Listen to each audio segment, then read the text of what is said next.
Hallo zusammen und herzlich willkommen zu einem weiteren Video. Heute unterhalb des Opel. Ist jetzt wahrscheinlich ein bisschen schwierig zu erkennen. Wir sind jetzt hier an der Frontstoßstange und es ist jetzt noch ein bisschen was übrig geblieben von meinem Umbau, und zwar die richtige Montage. Hier sind nicht verankert. Hier drüben ist der diese Plastikklippe schon abgerissen oder abgebrochen. Da habe ich mir jetzt mit dem 3D-Drucker ein entsprechendes Ersatzteil gedruckt. Das kommt dann hier so hin und ersetzt sozusagen die Originalstrebe, die ja hier noch vorhanden ist.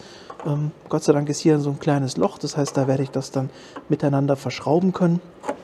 Ich werde jetzt heute hier wahrscheinlich auch eine Gewindehülse einpressen, beziehungsweise das ist jetzt mein Plan, hier eine Gewindehülse einzupressen. Da muss ich vielleicht noch ein bisschen das Loch größer bohren. Muss ich gleich mal gucken, was für Gewindehülsen ich habe, ob da eine passt oder ob ich es erweitern muss. Und wenn ich dann Gewindehülsen eingepresst habe, werde ich hier noch ein bisschen entsprechend das Ganze mit Zinkspray wieder versiegeln und dann eben, wie gesagt, die Stoßstange montieren. Zudem werde ich, wir haben hier vom letzten Mal noch ein bisschen zu viel Kabel übrig, das werde ich auch aufräumen in dem Video. Mal gucken, was ich davon eingefangen bekomme. Und meine Idee ist hier auch allgemein nochmal so ein bisschen sauber zu machen, damit man da dann nachher ein bisschen besser sieht, sollten noch irgendwo Undichtigkeiten auftreten. Ansonsten können wir vielleicht nochmal einen Blick werfen in Richtung Ölwanne. Da habe ich ja die Dichtung erneuert, der ist jetzt auch schon ein bisschen gelaufen. Das sieht alles soweit dicht aus an der Ölwanne selber. Wir haben hier noch so Undichtigkeiten seitlich. Da weiß ich jetzt halt nicht, ob das, wie gesagt, von oben von den Ventildeckeln bis hier runterläuft oder woher das kommt. Das muss ich dann halt im Auge behalten, wenn ich die Ventildeckeldichtung getauscht habe. Allerdings vermute ich ganz stark, und wir sehen es auch hier drüben beim Übergang zwischen Motor zu Getriebe, dass es da auch ölt. Das wird, denke ich, nicht von den Ventildeckeldichtungen kommen. Da wird wahrscheinlich auch eine entsprechende Undichtigkeit vorliegen.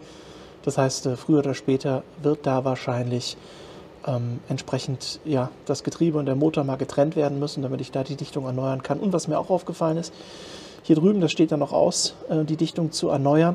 Aber wir sehen, da kommt Kühlflüssigkeit raus. Bin ich auch ein bisschen irritiert. Ich dachte eigentlich, dass das noch mit zum Automatikgetriebe gehört. Scheinbar ist das aber Kühlflüssigkeit. Zumindest sieht es für mich wie Kühlflüssigkeit aus. Also Automatikgetriebeöl hätte ich gesagt, ist es nicht. Ihr seht diese kleinen roten Tropfen.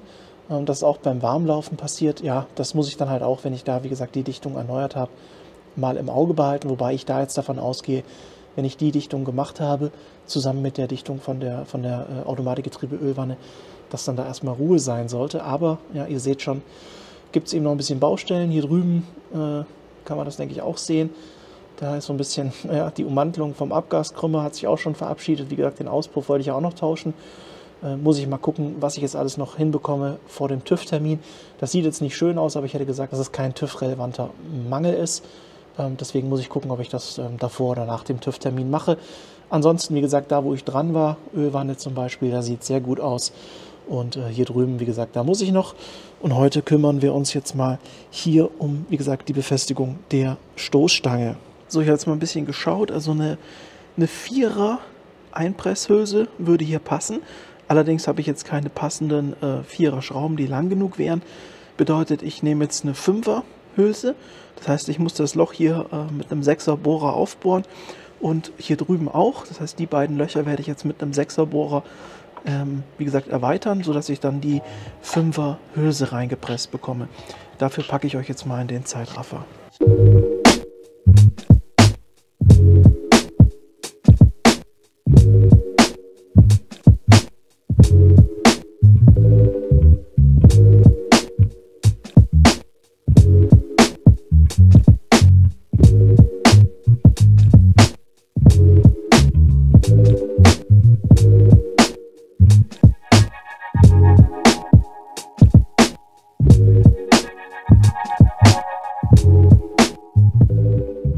So, ich hoffe, ihr habt jetzt gesehen im Zeitraffer, ich habe jetzt tatsächlich mit einem 7er Bohrer, beziehungsweise sogar, ich bin mir nicht mehr ganz sicher, 7er oder 7,5er, musste ich das Loch jetzt aufbohren.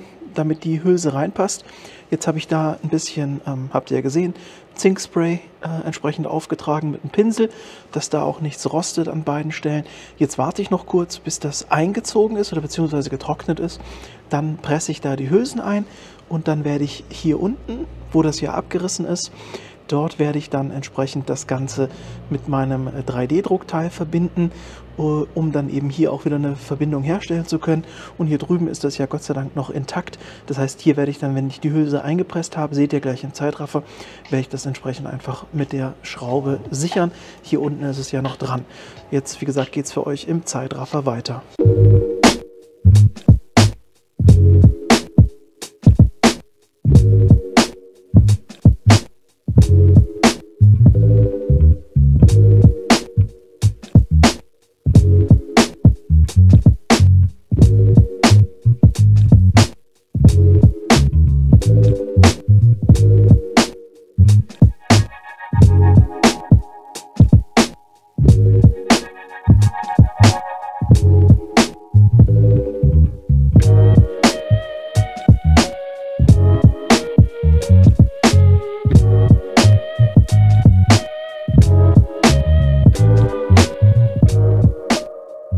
So, jetzt müsstet ihr eigentlich gesehen haben, wie ich das hier entsprechend eingepresst habe, die Hülsen, und auch schon befestigt. Das ist jetzt wirklich bombenfest. Also das hier ist sogar viel stabiler, was ich mit meinem 3D-Drucker gemacht habe, als hier das Teil. Allerdings bleibt jetzt natürlich abzuwarten, ob es auch flexibel genug ist oder ob es mir dann bricht. Also ich hätte gesagt, das hat jetzt erstmal genug Spiel, aber ja, müssen wir dann schauen. Wie gesagt, befestigt, einfach hier eine Schraube durch und mit einer Mutter gekontert, entsprechende Unterlegscheiben, dass die Auflagefläche größer ist. Und hier drüben, ja, es ist eine andere Schraube. Ich hatte jetzt halt keine kurze mehr, deswegen habe ich jetzt hier eine andere Schraube reingemacht, aber gleiches Prinzip. Unterlegscheibe und dann eben gegen, und jetzt ist das wieder schön fest. Jetzt, wie gesagt, widme ich mich noch der Thematik mit den Kabeln. Ich denke, man kann das hier sehen, da habe ich ja in dem Video, wo ich die Frontstoßstange mit neuen Scheinwerfern aufgebaut habe, habe ich ja auch den Prallträger entsprechend aufbereitet. Das sieht man auch, das ist richtig schön sauber, deutlich sauberer als die Stoßstange. Und ich habe aber hier jetzt noch ein bisschen Kabelgelärsch und das werde ich jetzt noch aufräumen. Dann zeige ich euch, wie das Final aussieht. Und dann werde ich hier noch, wie gesagt, ein bisschen sauber machen. Das heißt, wir gucken jetzt hier einmal, wie es jetzt aussieht und wie es dann aussieht, wenn ich mit dem Putzen fertig bin. Ich stecke euch wieder in den Zeitraffer. Das mit dem Kabel werde ich wahrscheinlich nicht filmen können. Da kriege ich die Kamera nicht gut genug positioniert. Das zeige ich euch dann nach dem Putzzeitraffer entsprechend nochmal separat.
So, ich hoffe, ihr habt jetzt ein bisschen was gesehen. Ich bin mir nicht sicher, wie gut das mit dem Zeitraffer geklappt hat. Aber ich war auf jeden Fall sehr überrascht hier beim Putzen, dass das kein Unterbodenschutz ist. Ich war davon ausgegangen, dass das hier alles Unterbodenschutz ist. Das ist es aber gar nicht. Das ist einfach ewig alt Öl und Kühlwasser, was da sich abgesetzt hat und verkrustet. Wenn wir jetzt hier rüber gehen, bin ich noch nicht fertig. Das ist nämlich eine Schweinearbeit. Aber dann sieht man das. Das ist kein Unterbodenschutz. Oder vielleicht hat jemand Unterbodenschutz drüber gesprüht. Das mag sein, aber er hat es vorher nicht ordentlich gereinigt. Denn wie wir sehen können, ist hier das blanke Blech. Oder beziehungsweise halt ja das Originalblech. Blank ist es nicht, das ist ja auch lackiert. Oder zumindest halt geschützt. Aber das ist echt heftig. Also damit hätte ich nicht gerechnet, dass da das einfach nur Schmutz ist. Also ich hoffe mal, dass das in den restlichen Bauteilen nicht auch einfach nur Schmutz ist, sondern Unterbodenschutz, weil sonst putze ich mir hier einen Wolf. Also da brauche ich ja Jahre, um das Ding wieder auf Vordermann zu kriegen. Wir sehen das auch hier unten an der Spoilerlippe, wenn wir uns das anschauen. Da ist genau das Gleiche. Hier habe ich jetzt schon geputzt. Ja, aber hier drüben, da habe ich noch nicht geputzt. Da sieht man das, eben diese Rückstände aus Öl und Wasser. Und hier drüben auch. Ne? Also das ist echt heftig. Das ist echt heftig. Und so sieht das richtig schick aus, wenn das sauber ist. Das heißt, ich werde jetzt hier noch ein bisschen Zeit investieren. Die Seite auch noch fertig machen. Und dann zeige ich euch noch das Endergebnis. So, jetzt habe ich hier ordentlich geputzt. Und wie ihr sehen könnt, ist jetzt der gesamte Träger wieder sauber. Ich habe aber auch schon festgestellt, dass die gleiche Problematik hier vorhanden ist. Hier ist auch kein sauberer Unterbodenschutz, sondern hier ist auch dieses gelbliche Zeug darunter. Ich weiß es jetzt nicht. Also ich bin echt irritiert. Unterbodenschutz, hätte ich gesagt, kriegt man mit Bremsenreiniger alleine, zumindest den Unterbodenschutz, den ich sonst verwende, nicht einfach wieder weg. Das heißt, ich bin jetzt schon irritiert. Also ich gehe stark davon aus, dass oben drüber Unterbodenschutz ist. Aber ich weiß halt nicht, was dieses gelbe Zeug darunter ist. Ich habe mir noch überlegt, weiß nicht, vielleicht hat da jemand von euch Erfahrungen, ob das vielleicht Wachs ist. Hat da vielleicht mal jemand Wachs aufgetragen und das ist einfach alt und hart geworden und hat dann Unterbodenschutz drüber? Ich weiß es nicht. Also das würde mich echt interessieren, ob ihr da Erfahrungen habt, was das ist. Auf jeden Fall so anstrengend und intensiv oder halt zeitintensiv, wie das ist mit dem Reinigen, kann ich hier unmöglich die anderen Teile auch alle so reinigen. Da muss ich mir noch was überlegen. Vielleicht lasse ich die anderen Teile auch so. Das sieht ja prinzipiell erstmal in Ordnung aus. Hier werde ich auf jeden Fall, wenn es wieder ein bisschen wärmer ist, da sieht man so leichte Rostansätze, da werde ich auf jeden Fall Unterbodenschutz auftragen. Da werde ich da ein bisschen anschleifen. Und wie gesagt, mit dem Pinsel, ich mache das immer gerne mit dem Pinsel, Unterbodenschutz auftragen auf dem ganzen Träger, sodass das wieder ein einheitliches Bild ist. Das mache ich aber, wie gesagt, dann, wenn es wieder ein bisschen wärmer ist. Ist momentan einfach schweinekalt. Ich friere mir hier alles ab. Deswegen, ja, hätte ich gesagt, belassen wir es für heute erstmal dabei. Ich habe jetzt hier, wie gesagt, meine Stoßstange wieder befestigt. Das sieht sehr gut aus, hat auch die Putzaktion überlebt. Habt ihr ja gesehen. Habe, wie gesagt, hier jetzt entsprechende Gewindehülsen eingepresst, damit man das immer einfach und auch, ja, sage ich mal, verlustfrei wieder an- und abbauen kann. Denn so Clips oder so, das ja, ist halt nicht so geil. Eine Schraube ist einfach eine ideale Lösung und deswegen habe ich da die entsprechenden Gewindehülsen eingepresst, dass ich so immer wieder die Stoßstange an den beiden Punkten, das heißt, ich muss dann die Schraube und die Schraube lösen, plus eben die anderen Schrauben der Stoßstange und kann dann die Stoßstange nach vorne wegziehen. So sollte aber auch, wie gesagt, sichergestellt sein, dass die jetzt hier sich nicht irgendwie verbiegt im Wind oder sonst irgendwas, sondern dass die halt ihre Position hält. Und damit wären wir jetzt fürs heutige Video durch. Hier drüben, Moment, sieht man jetzt schwer, habe ich auch die Kabel ein bisschen aufgeräumt, sodass die nicht mehr so in der Gegend herumfahren. Ja, schwer zu sehen. Auf jeden Fall sind die jetzt, wie gesagt, hinter der Stoßstange versteckt, sodass die hier vorne nicht irgendwo rumbaumeln. Das war noch so ein Thema, das hatte ich beim letzten Mal, als ich die Scheinwerfer neu verkabelt habe, nicht gemacht. Das habe ich jetzt nachgeholt. Wie gesagt, die Stecker und so sind ja alles neu. Kabel habe ich auch neu gemacht. Ist jetzt da hinten alles entsprechend, ja, wie gesagt, so verlegt, dass mir hier das nicht runterfällt. Auf der anderen Seite genauso, sieht man jetzt schwer. Und hier ist übrigens auch wieder dieses gelbe Zeug. Also keine Ahnung, ist das wirklich Kühlmittel, was getrocknet ist, was ja meine erste Idee war? oder hatte mal einer Wachs aufgetragen und so sieht das aus. Ich weiß es nicht. Auf jeden Fall, wie gesagt, war es das fürs heutige Video. Eine kurze Nummer. Beim nächsten Mal geht es dann in Sachen Fahrwerk weiter. Das wird dann wahrscheinlich auch wieder einige Videos dauern, denn ich fange hinten mit dem Fahrwerk an und arbeite mich dann nach vorne durch.